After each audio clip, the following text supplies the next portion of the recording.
जानिए हर सच की कहानी दिनेश ठक्कर की जुबान, आपके अपने नेशनल न्यूज इंडिया पर। तो सुप्रीम कोर्ट में संत आसाराम जी बापू की जमानत याचिका की सुनवाई से पहले एक बहुत ही बड़ी खबर आ रही है।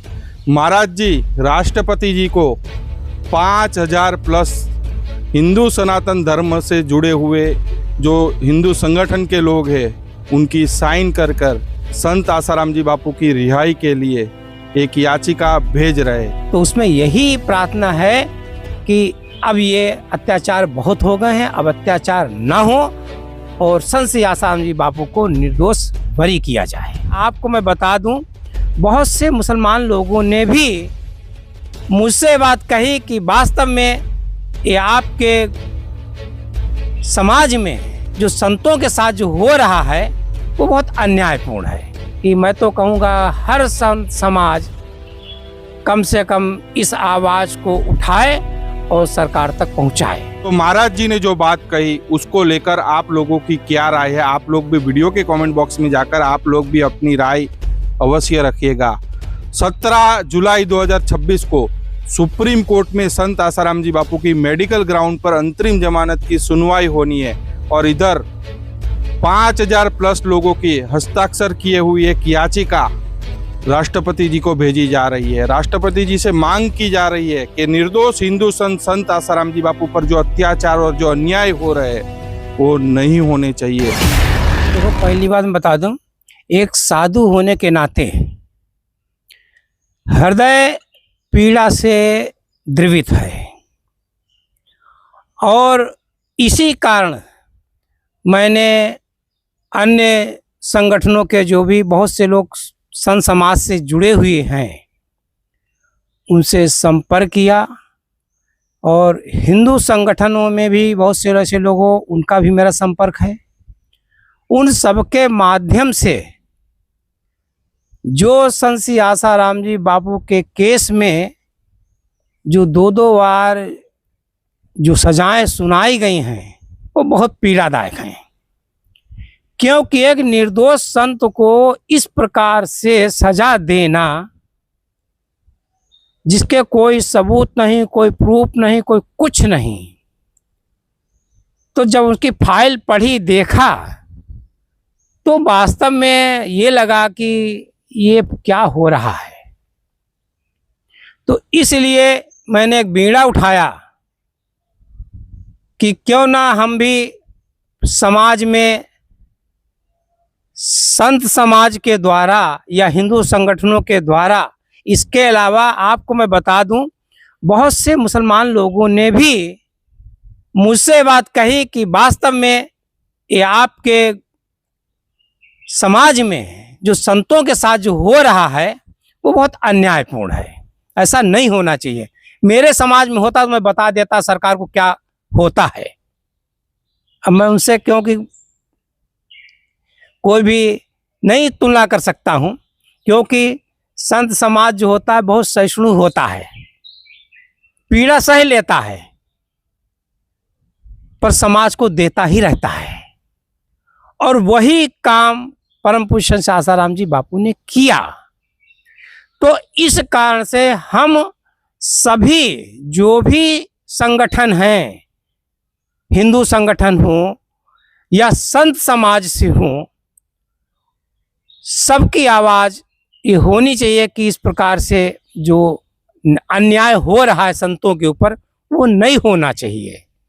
और इसी कारण से मैंने फिर अभियान एक चलाया कि हस्ताक्षर अभियान चला करके वो राष्ट्रपति महोदया जी को दिया जाए और देकर से उनसे प्रार्थना की जाए ये जो अन्याय और अत्याचार जो हो रहा है संतों पर वो असहनीय है, वो ना हो।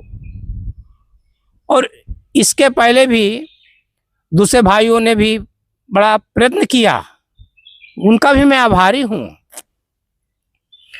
और अब ये आम जनता, मतलब एक विशेष संगठन की बात नहीं कर रहा मैं, आम जनता के द्वारा ही इसमें अब सिग्नेचर हो करके माननीय राष्ट्रपति महोदय जी को जो आवेदन पत्र दिया जाएगा तो उसमें यही प्रार्थना है कि अब ये अत्याचार बहुत हो गए हैं, अब अत्याचार ना हो और संत श्री आसाराम जी बापू को निर्दोष बरी किया जाए। तो अभी तक कितने हस्ताक्षर हो चुके हैं? मतलब 3000 हो चुके हैं। 3000? हाँ, बाकी चल रहा है 5000 6000 जो भी हो जाएंगे। मिनिमम 5000 का टारगेट तो अपना है ही, और इसके ऊपर अगर बढ़ जाएंगे तो और अच्छी बात है। तो मैं इस करके राष्ट्रपति महोदय जी को ये जो है फिर वहाँ पर उनके पास ये निवेदन करूँगा कि अत्याचार बंद होने चाहिए और संत श्री आसाराम जी बापू को निर्दोष बरी करना चाहिए। ये राष्ट्रपति महोदय का उनको सर्वोपरि है, देश की नागरिकता भी सर्वोपरि मानी जाती है और जनता के लिए तो वो भगवान ही माने जाते हैं भाई। तो उनकी आवाज़ को जो है, इसके पहले भी मैं बता चुका हूँ कि जो आवेदन पत्र उनको दिए गए थे, उस आवेदन पत्र में उन्होंने सरकार को निर्देशित भी किया था, परंतु सरकार कान में तेल डाल करके बैठी हुई है। कोई भी किसी प्रकार से उन आवेदन पत्रों का अवलोकन नहीं किया गया। ये बड़े दुर्भाग्य की बात है। और हमने सुना कि ये जो याचिका भेजोगे, ये याचिका के साथ आप जो केस से जुड़ी मेडिकल रिपोर्ट, मतलब जो लड़की की मेडिकल हुई थी उसमें खरोच तक के निशान नहीं थे, वो भी साथ में आप भेज रहे हो।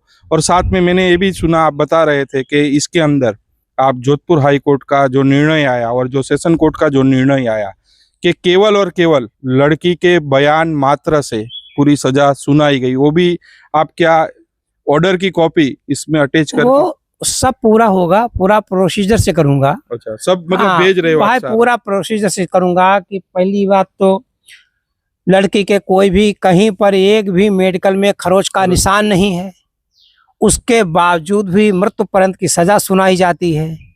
ये कैसा न्याय है? मतलब केवल लड़की के बयान मात्र, कोई सबूत ना होने के, और कोई भी किसी प्रकार के सबूत नहीं है। यहाँ तक जो बापूजी के पक्ष में, जो बापूजी जहाँ पर बैठे हुए शादी ब्याह समारोह में थे, समझे ने, उनके प्रूफ भी रखे गए थे, उनको भी नहीं सुना गया।